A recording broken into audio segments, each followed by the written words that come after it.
Hello, good morning everyone. Madhya Pradesh के daily current affairs में 7 मार्च की बात करेंगे हम। और सबसे पहले क्विक रिकैप कर लेते हैं।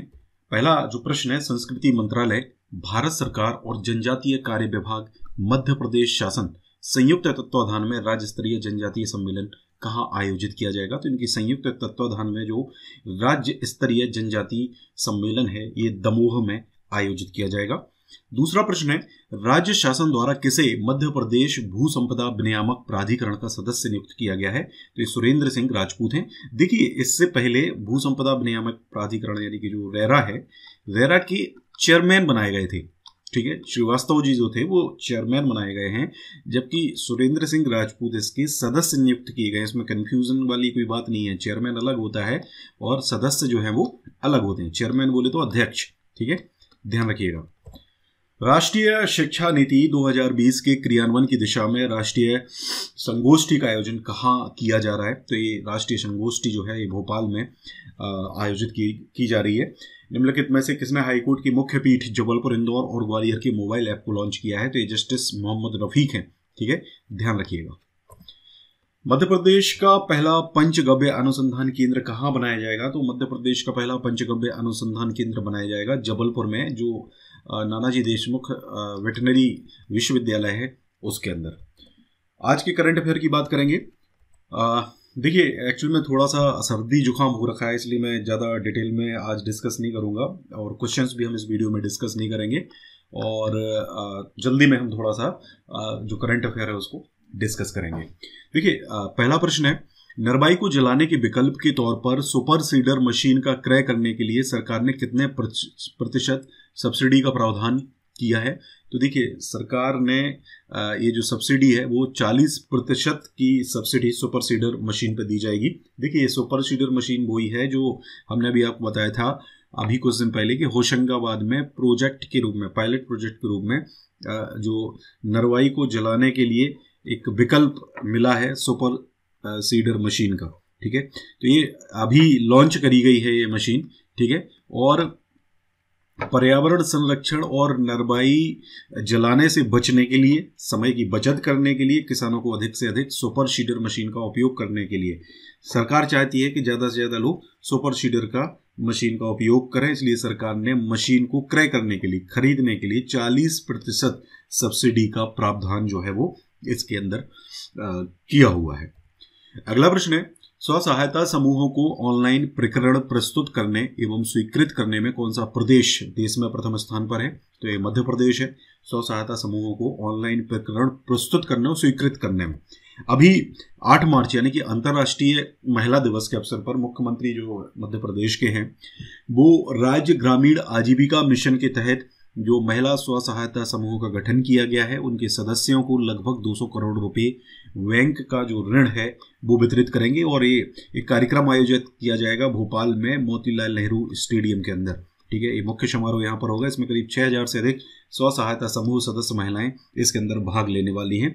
और सबसे खास बात है, यहाँ पर जब मुख्यमंत्री पहुंचेंगे तो इनकी जो ड्राइवर है वो भी महिला रहेगी, इनकी जो सुरक्षाकर्मी है वो भी महिला रहेगी। और ऐसा कहा जा रहा है कि ये कुछ महिलाओं को लेकर कुछ बड़ी घोषणा भी कर सकते हैं। ठीक है, तो प्रदेश के समस्त जिलों में ग्राम पंचायत स्तर पर जो समूह सदस्य कार्यक्रम है वो इसमें वर्चुअली शामिल होंगे।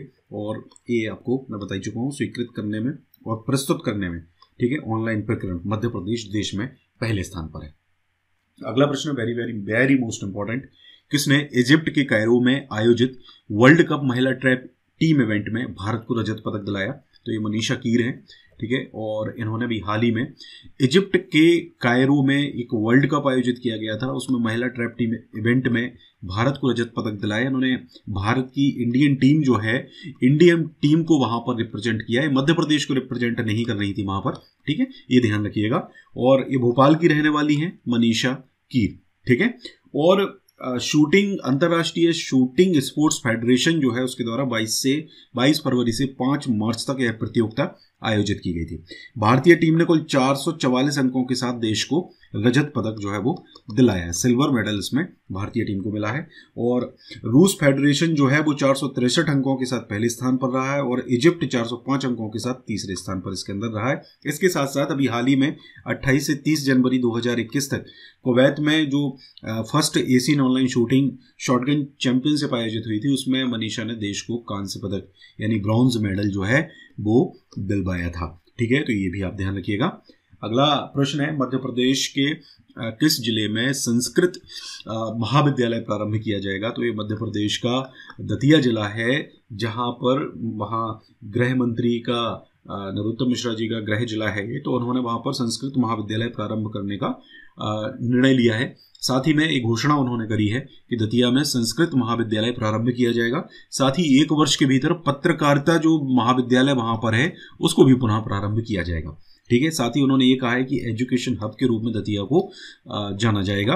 ये वो इस तरीके से बनाएंगे क्योंकि बहुत सारी चीज़ें जो हैं वो दतिया में, जैसे मेडिकल कॉलेज स्टार्ट हो गया है, पॉलिटेक्निक कॉलेज भी शुरू हो गया है, वेटनरी और फिशरीज कॉलेज जो है उन पर भी यहाँ पर काम चल रहा है। यानी कि छोटा सा जिला है, आपको पता होना चाहिए, लेकिन फिर भी इतनी सारी चीज़ें वहाँ पर अवेलेबल करा दी गई हैं। तो ये उन्हीं के कारण है। गृह मंत्रालय चूँकि उनके पास है और मध्य प्रदेश में हमेशा ज़्यादातर टाइम कैबिनेट मिनिस्टर ही रहे। ठीक है, तो काफ़ी डेवलपमेंट जो है वो मतलब ऐसी जगह का होता है। अगला जो प्रश्न है, 6 मार्च 2021 को राष्ट्रपति रामनाथ कोविंद नर्मदा के किस घाट पर महाआरती में शामिल हुए? देखिए, यहाँ पर एक घाट तो उतना ज़्यादा इंपॉर्टेंट नहीं है कि किस घाट पर शामिल हुए, लेकिन इनसे संबंधित जो चीज़ें हैं वो जानना जरूरी है। देखिए, पहली चीज़ तो ये है कि इस प्रकार नर्मदा नदी की महाआरती में शामिल होने वाले पहले राष्ट्रपति ये हैं। हालांकि इससे पहले और भी जो लोग राष्ट्रपति हैं, जैसे आपके डॉक्टर राजेंद्र प्रसाद, वो भी आपके जबलपुर आ चुके हैं। ठीक है, ये भी आप ध्यान रखिएगा। दूसरे आपके ये हालांकि तब राष्ट्रपति नहीं बने थे, लेकिन इनका जो नाम है वो राष्ट्रपति के लिए सैंक्शन हो गया था। दूसरा आपके एपीजे अब्दुल कलाम जो हैं वो भी यहाँ पर आ गए हैं एज अ प्रेसिडेंट। तीसरे अगर हम बात करें तो प्रणब मुखर्जी, वो भी यहाँ पर एज ए प्रेसिडेंट आ चुके हैं। कोई ना कोई यूनिवर्सिटी का दीक्षांत समारोह होता है, केंद्रीय यूनिवर्सिटी है तो केंद्रीय यूनिवर्सिटी के जो चांसलर होते हैं वो राष्ट्रपति ही होते हैं। ठीक है, और दूसरा इसके अलावा आपके जो राधा कृष्णन थे, ठीक है, वो भी यहाँ पर आ चुके हैं। ठीक है, और अभी आपके रामनाथ कोविंद जी यहाँ पर आए हुए हैं। ठीक है, तो 6 मार्च को जबलपुर में नर्मदा का जो आपका ग्वारी घाट है, ठीक है, वहाँ पर ये महाआरती के अंदर शामिल हुए हैं। यहाँ पर अगर हम बात करें, जैसे आपका बरमान घाट है ये नरसिंहपुर में है, नर्मदा नदी के ये सारे घाट हैं। तिलवाड़ा घाट जो है ये भी आपका जबलपुर के ही अंदर है। और दूसरी चीज, महात्मा गांधी जो थे उनकी अस्थियों का जो विसर्जन है वो इसी घाट पे किया गया था, तो ये आपको पता होना चाहिए। सेठानी घाट ये आपका मध्य प्रदेश के होशंगाबाद में भी नदी है आपकी, नर्मदा नदी है। ठीक है, तो ये वहां पर है आपका। चलिए आगे कुछ और चीज़ इनके बारे में बात करते हैं। संस्कार धानी जो है या संस्कार राजधानी जबलपुर को कहते हैं और नर्मदा के ग्वारी घाट पर ये महाआरती में शामिल हुए हैं। यहाँ पर राज्यपाल आनंदीबेन पटेल, सर्वोच्च न्यायालय के मुख्य न्यायाधीश शरद अरविंद बोबड़े और मुख्यमंत्री शिवराज सिंह चौहान भी थे। इसके साथ साथ सुप्रीम कोर्ट के जो न्यायाधीश हैं अशोक भूषण, इसके साथ साथ केंद्रीय पर्यटन और संस्कृति राज्य मंत्री प्रहलाद सिंह पटेल दमोह लोकसभा सीट को रिप्रेजेंट करते हैं। केंद्रीय इस्पात मंत्री फग्गन सिंह कुलस्ते, इनका बताएंगे आप कमेंट करके ये किस लोकसभा सीट को रिप्रेजेंट करते हैं। आपको कमेंट करके बताना है कि राकेश सिंह और विवेक कृष्ण तनखा क्या ये भी लोकसभा सीट को रिप्रेजेंट करते हैं या नहीं करते हैं। कमेंट करके आपको ये सब कुछ बताना है। ठीक है, जरूर कमेंट करिएगा इसको। आगे अगर हम बात करें, 6 मार्च को ही इन्होंने जबलपुर में स्थित all India judicial academies directors retreat के उद्घाटन सत्र को संबोधित किया है। ये आप मान के चलिए कि यहाँ से प्रश्न 100% पूछा जाएगा। ध्यान रखिएगा, इसलिए सारी चीजें बिल्कुल ध्यान से सुनिए, बहुत इंपॉर्टेंट है। देखिए, अगर प्राइम मिनिस्टर आपके स्टेट में आते हैं, प्रेसिडेंट आपके स्टेट में आते हैं, ठीक है, और इस तरीके के कोई भी पर्सनैलिटी जो है यहाँ पर अगर आते हैं, चाहे वो संवैधानिक हो चाहे वो संवैधानिक नहीं हो, वो करंट अफेयर बहुत इंपॉर्टेंट होता है। कोई लोकार्पण इनके द्वारा किया जाता है, वो ऐसे प्रश्न ही एग्जाम में पूछे जाते हैं जनरली। ठीक है, और यहाँ पर न्यायिक क्षेत्र की 3 पुस्तकों का भी विमोचन किया गया है और इनकी प्रथम प्रति जो है वो राष्ट्रपति जी को भेंट की गई। इनमें पहली पुस्तक है भारत के न्यायालय अतीत से वर्तमान तक, एक पुस्तक है। इसका जो विमोचन है वो मुख्य न्यायाधीश श्री बोबड़े जी ने किया है।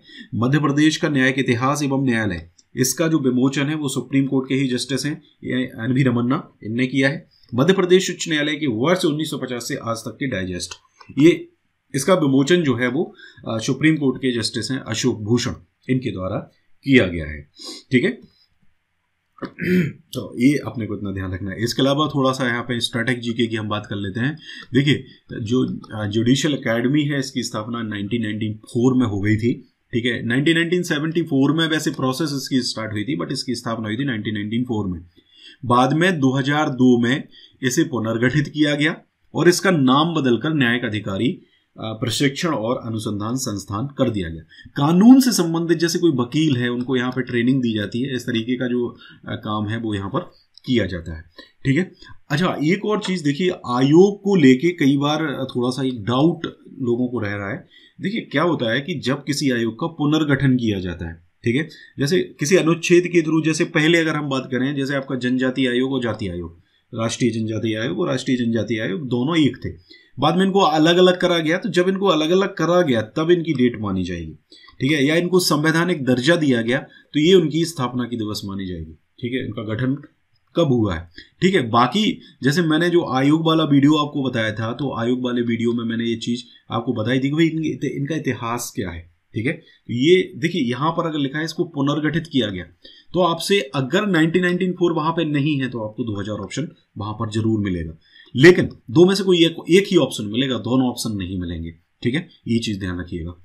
अच्छा, यहाँ पर मध्य प्रदेश राज्य जुडिशियल एकेडमी के जो चेयरमैन हैं यानी कि अध्यक्ष हैं वो प्रकाश श्रीवास्तव हैं और उच्च न्यायालय के प्रशासनिक न्यायाधीश भी हैं। ठीक है, और मध्य प्रदेश राज्य न्यायिक अकादमी ने जनवरी 2021 में ज्योति जर्नल सॉफ्टवेयर नाम से अपना एक कानूनी डाटाबेस सॉफ्टवेयर भी लॉन्च किया था, जिसकी लॉन्चिंग जस्टिस मोहम्मद रफीक के द्वारा की गई थी। चलिए कमेंट करके बताइए कि ये किस क्रमांक के, आपके किस नंबर के चीफ जस्टिस हैं हाई कोर्ट के। ठीक है, ये आपको कमेंट करके बताना है। वीडियो को हम यही फिनिश करते हैं और कोशिश करूंगा कि कल का वीडियो भी मैं आपको दे दूं। इन केस अगर तबीयत नहीं सही रहती है तो फिर नहीं दे पाऊंगा, बाकी कोशिश करूंगा कि मैं कल वीडियो आपको दे दूं। Thank you very much.